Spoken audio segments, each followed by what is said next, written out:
let's bring in someone now who knows what happened on 9/11 better than most anyone.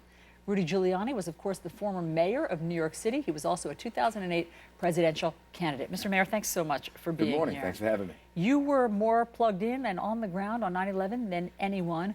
Were there thousands of Muslims celebrating the towers coming down in New Jersey? I sure can't say that. And we tried to track the Muslim community, actually for a different reason. The night of September 11, I said to the people of New York, I don't want you to take revenge, anger against people who are Arab or I'm not sure if I used the word Muslim,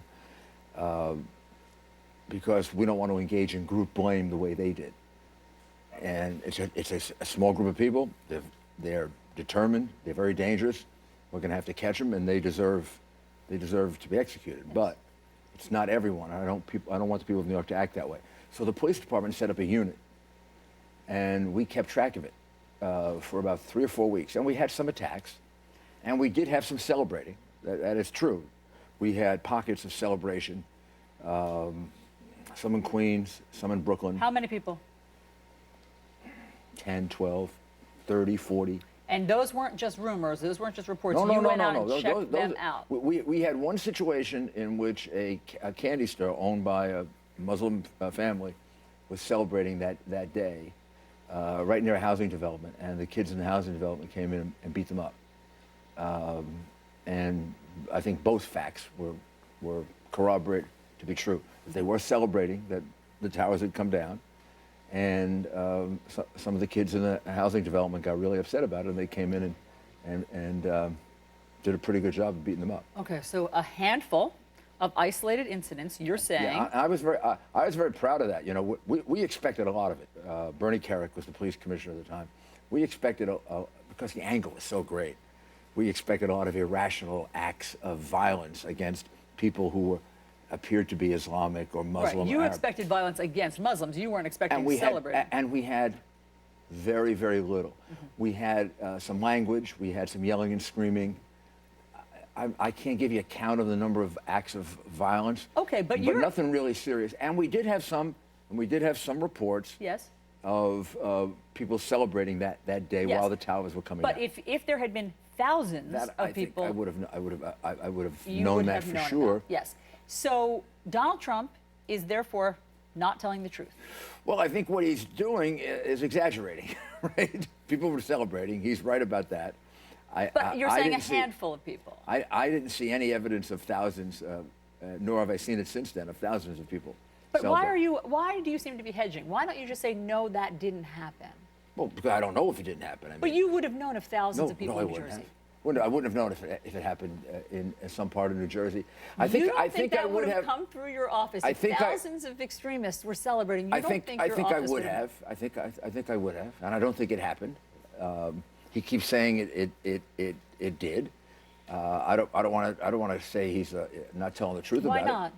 Because let him deal with it. Let him explain it to people. Let him show the evidence of it. If thousands of people were demonstrating and he saw it on television, there must be some tape of it somewhere. If it shows up, it'll corroborate him. If it doesn't show up, it's going to make him look really bad. Does the truth matter? Of course the truth matters. To somebody who spent most of his life practicing law and watching people sworn in on the witness stand, the truth matters a lot. So then what's going on in this election? Why is Donald Trump allowed to say things that, had you said that when you were running for president, what would have happened? I'd have been thrown out of the race. He is judged by a different standard. Maybe it's because of his background on The Apprentice and an entertainer, and the fact that he's been a big personality. He almost like speaks in headlines, gets your attention, and then a lot of the points he makes are very substantive, but the headline turns out to be exaggerated. For example, from the very beginning, most of the people coming over are rapists, murderers, and killers. Wrong. Most of the people coming over are good people. In between those good people, there are rapists, murderers, and killers. So is he doing a service or a disservice to the Republican Party by speaking? I think he's helping the other candidates get a lot more attention than they otherwise would get. Look at all the time we're spending on the Republican primary. It gives a chance for Chris Christie. I saw the interview just a few minutes ago. Gives a chance for Chris Christie to contrast himself and give his viewpoint. It got, my gosh, the debates got numbers I would have died for. Yes. I mean, I wish I had 22 million people watching our debates back in '07 and '08. Yes. We had 11 debates. I mean, people are certainly more And engaged. so it gives the other candidates, if they're good, it gives them a chance to rise. I think that's why Rubio is doing well. I think you're going to see Christie do a lot better now that he has the backing of the Manchester. The Trump tide newspaper. lifts all boats, you think? It gets more attention, and now you get your chance to make your case. And if you can't make it better than Donald, Donald's going to win. Chris Christie, as you heard in Jamie Gangel's piece, he was unequivocal. He now says about the celebrating, it didn't happen. I would have known about it. There's no film or video to prove it.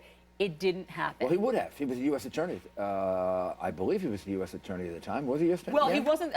By the way, the Attorney General of New Jersey said it didn't happen. Well, there were false would know. reports. Well, right. they would know. So, there were false reports of such there things were happening. false reports of Okay. celebrating. When they checked them out, they were bogus. I didn't even know that there were false reports of celebrating in New Jersey. I did not track New Jersey. I tracked New York. New Fair York, enough. no such large demonstrations. Now, in fairness, there were pockets of demonstrations, which got me pretty darn angry. I kept my anger under control.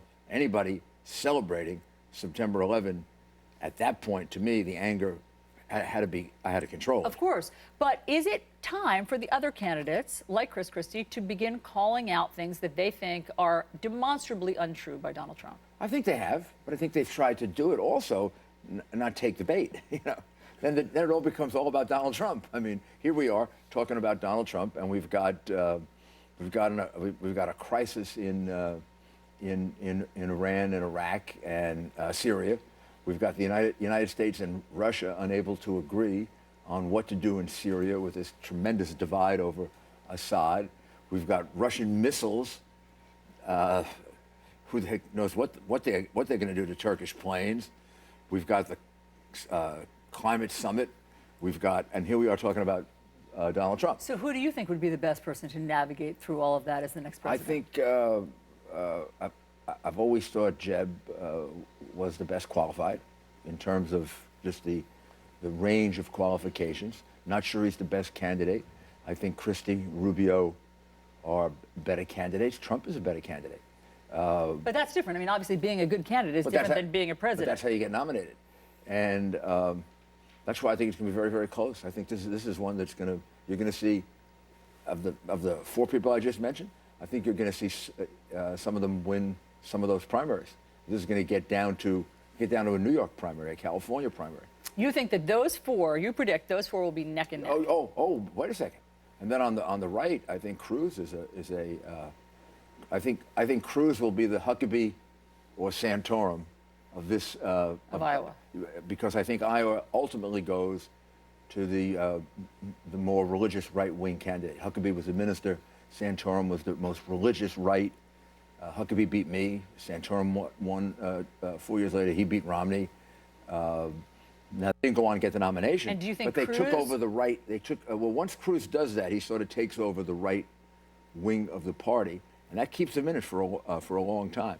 Then I see New Hampshire going to somebody else. New Hampshire could go to Trump.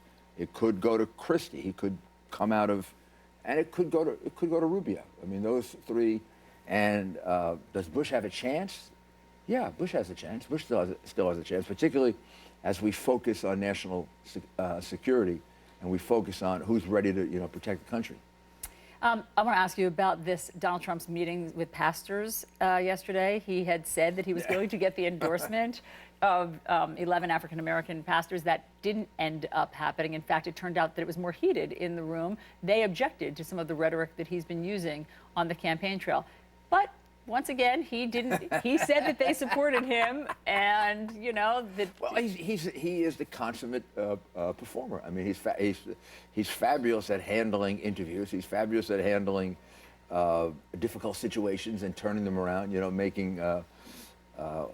Making lemonade out of lemon. He's great at it. But I mean, the reality is that was probably I've had that happen that probably a staff screw up.